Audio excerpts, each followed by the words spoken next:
Bismillahirrahmanirrahim. Assalamualaikum warahmatullahi wabarakatuh. Perkenalkan kami dari kelompok 2 yang beranggotakan Asyifa Dana Susila dan Dima Wahyu Nugroho akan mempresentasikan makalah yang berjudul Pemikiran Filsafat Islam.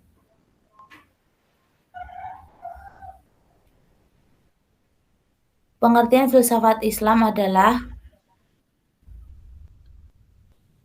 filsafat pendidikan Islam adalah suatu aktivitas berpikir menyeluruh dan mendalam dalam rangka merumuskan konsep, menyelenggarakan dan atau mengatasi berbagai problem pendidikan Islam dengan mengkaji kandungan makna dan nilai-nilai dalam Al-Quran dan hadis.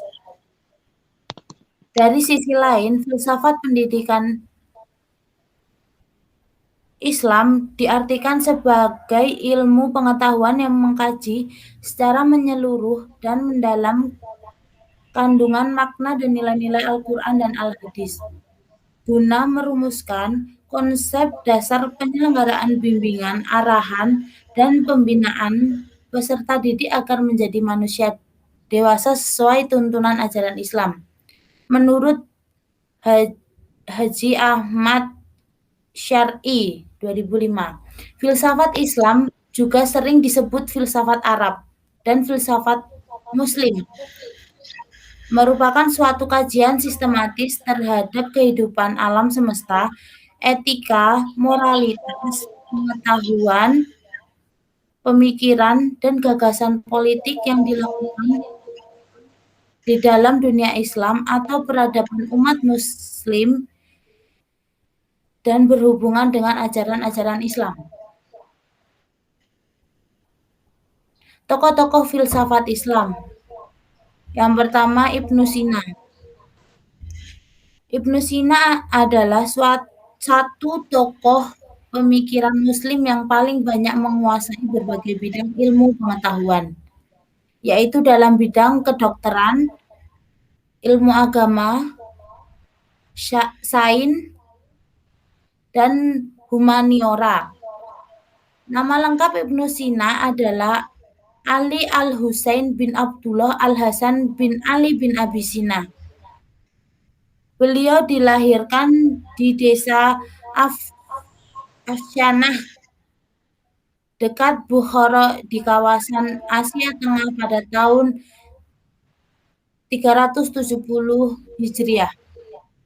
Dan beliau meninggal dunia di Hamazan pada tahun 428 Hijriah. Dalam usia 57 tahun dan negara-negara barat yang lebih dikenal dengan sebutan Avesina, namun orang Turki, Persia, dan Arab mengklaim bahwa Ibnu Sina adalah bangsanya. Hal ini dikarenakan sosok dari Ibnu Sina kebangsaan Turki, sedangkan ayah beliau adalah kebangsaan Arab. B. Pola pikir Ibnu Sina. Pola pemikiran Ibnu Sina dalam ilmu pendidikan adalah pendidikan sarana utama untuk mempertahankan unsur-unsur pembeda dari makhluk lain yang dianugerahkan Allah kepada manusia. Contohnya pada surat Al-Isra ayat 70.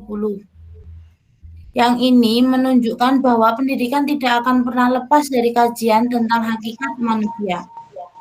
Pentingnya membidik manusia sebagai segala konsep pendidikan karena manusia adalah unsur vital di setiap dalam usaha pendidikan. C. Karya-karya Ibnu Sina.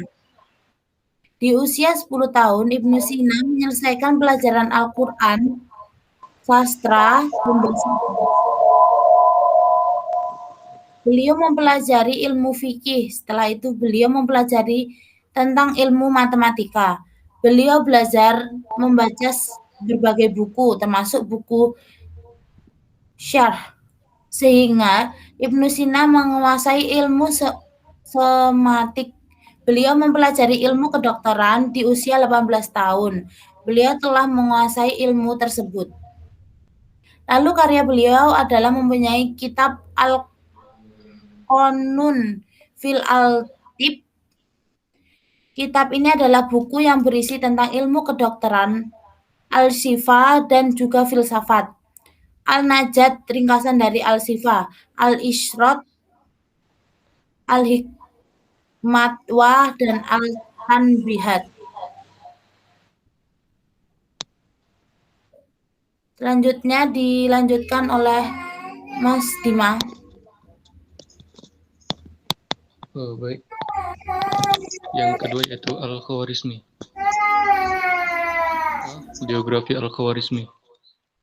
Al-Khawarizmi adalah tokoh ilmuwan muslim yang konsen di bidang matematika dan memberikan di bidang aljabar.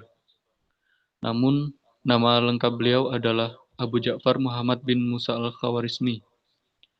Beliau adalah matematikiawan, mengajarkan aljabar dengan elementer. Beliau dilahirkan pada tahun 780 Hijriah